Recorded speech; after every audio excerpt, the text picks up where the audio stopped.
Hello mga kapechay. Today I'm going to take you on a short trip to Philippines. I have visited a few places and I'm going to show you a few pictures and videos that I took when I went back home.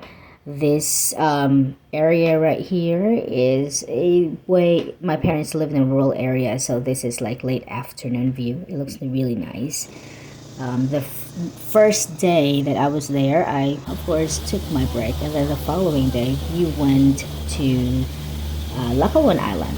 Lakawon Island is 13 hectares, and for me, it reminds me of White Beach or Puerto Galera. It looks pretty similar, small island.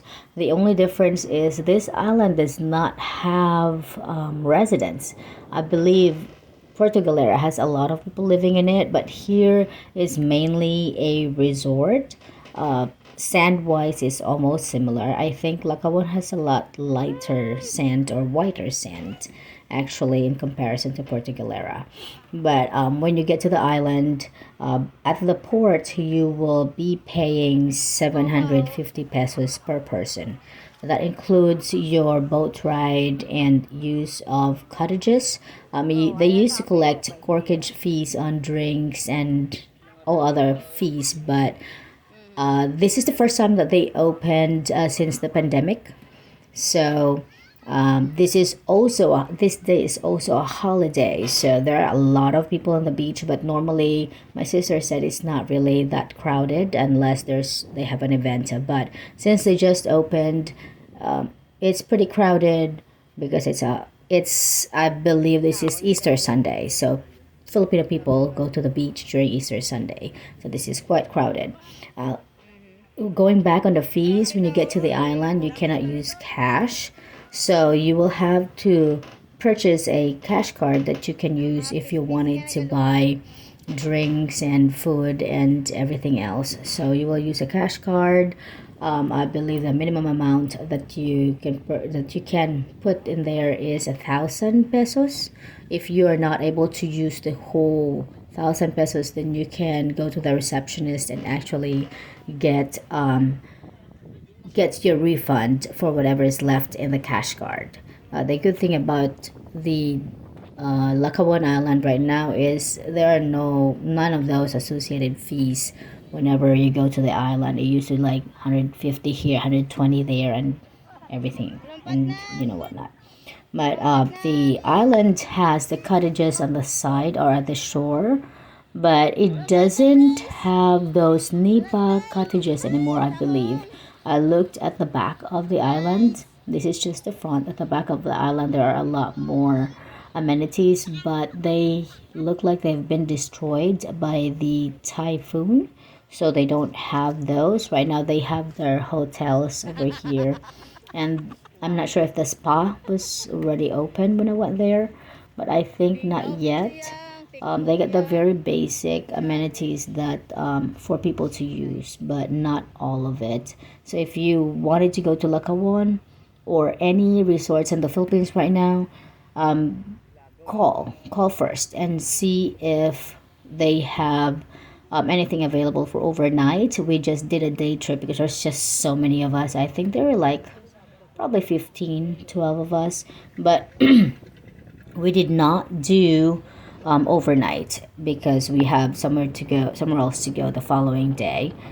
And this is actually right now we are on DSB. This is Don Salvador Benedicto. We're on our way to the other trip. This other trip is Don Salvador Benedicto has been really popular recently because of the mountains and of course it being more accessible than before, and there are a lot of resorts in this area as well. I would say I will compare Don Salvador or DSB to Tennessee view wise, but not it doesn't have a lot of restaurants open. Like I said on the Lakawon and this one, you have to call before you go there.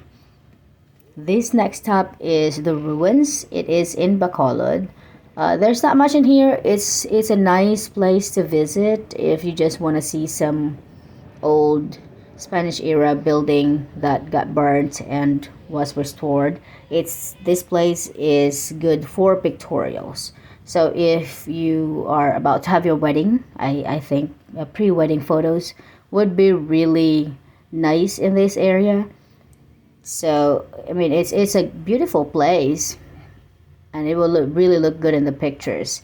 But it's just that, it's not as, there's no other activities to do in this area. But I find it really beautiful and fascinating. You don't see a lot of this anymore in Philippines. A lot of those Spanish era or buildings had been, not taken care of and collapsed and, destroyed. So this is one of those was that is still standing until now. People love this place, and I've always thought like I want to see that place, but this area, I don't think it's for kids. I don't think the kids will enjoy this, but the adults would really love it. Those that love Instagrammable photos, I think this place would be really good. Inside of this building is really pretty cool. It doesn't have that creepy vibe when you go into these old buildings. It's kind of neat actually. They have a gift shop in this place inside the building. It has a gift shop. The kids love it, but aside from that, there's nothing else. It's just a nice ruined building, and I appreciate old buildings and something that you don't see every day.